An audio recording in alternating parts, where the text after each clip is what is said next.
Hi everyone, welcome to my channel. I am Paula, and today's video is just a short recipe video.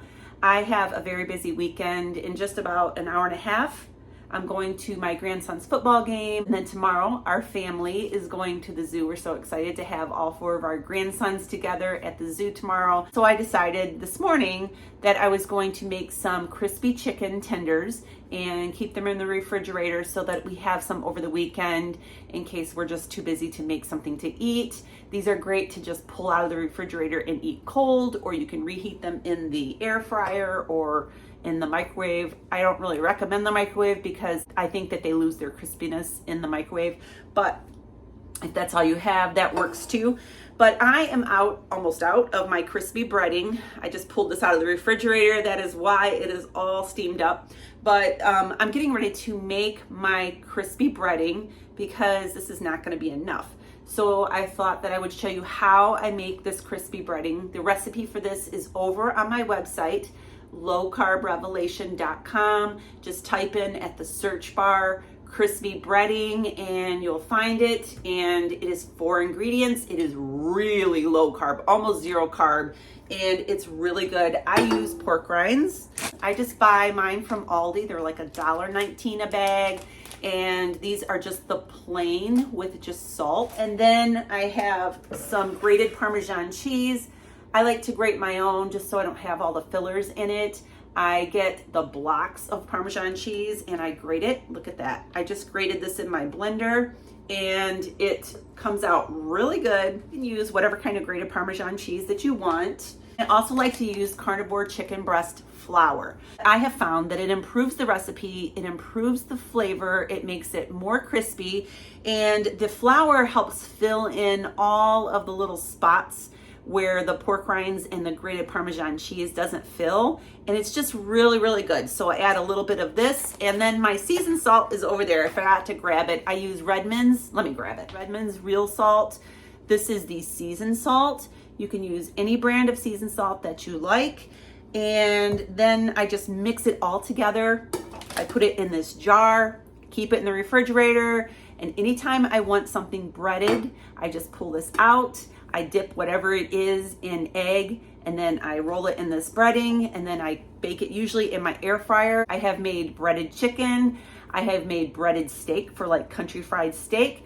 I have breaded pickles. I have breaded bacon. I also use this breading when I make my meatloaf as a like breadcrumb mixture, and I use it in meatballs. I also use this on top of casseroles as a crunchy topping. It's very versatile and it is super easy to make. So I'm gonna go ahead and turn the camera around and show you how I put it together. It's so easy. I could tell you without even showing you, but I'll show you. I have 2 bags of pork rinds that I poured into this big Ziploc baggie. I try to get most of the air out. I have a little tip for you.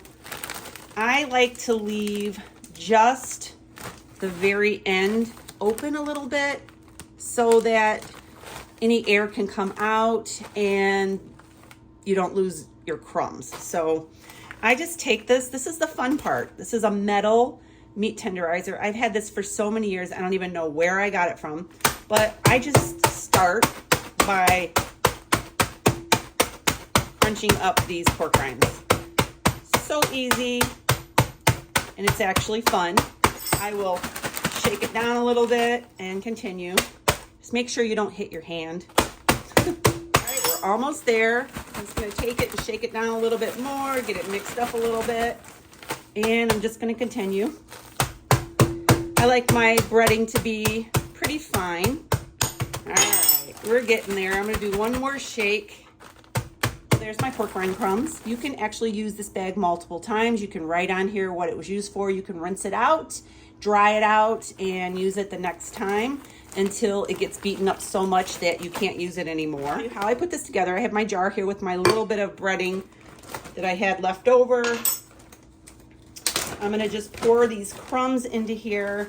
The exact measurements for this recipe is over on my website. Get it all in there. It's giving me a hard time.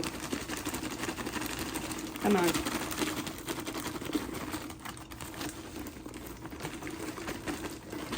I'm gonna add my grated Parmesan cheese. Just pour that in there. I love grating my Parmesan cheese this way. It tastes so much fresher. And doesn't have all the fillers. My chicken breast flour, I'm actually gonna measure out. I don't like to waste this. So you should put about a 1/4 cup in there. And then my seasoned salt. I don't know why I'm taking the lid off.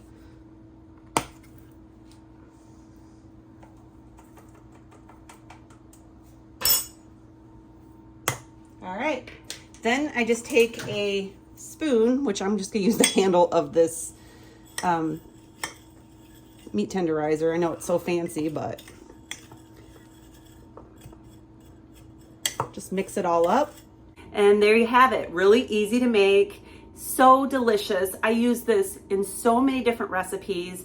You can also season this to your liking. If you want like an Italian style breadcrumbs, you can add Italian seasonings. You can add garlic to this. You can add Cajun seasonings if you want like a spicy breadcrumb. This is just a basic recipe. There's so many things that you can add to this just to change it up. Today, when I make my chicken tenders, all I'm gonna do is take my chicken tenders and dip them in raw egg, and then I'm going to roll it into my crumbs. What I do is I just sprinkle some of this out on a plate, a little at a time. I don't dump the whole thing, because once your meat comes in contact with this, your raw meat, you're not gonna wanna reuse it. You're gonna wanna throw out whatever is on the plate. So I will pour a little bit out on a plate. I will take my meat, roll it in the crumb mixture, put it in the air fryer, and then whatever's on the plate, I throw in the garbage. And then if I need more, I can just add more of this onto the plate. That's just how I do it, just to save from wasting it.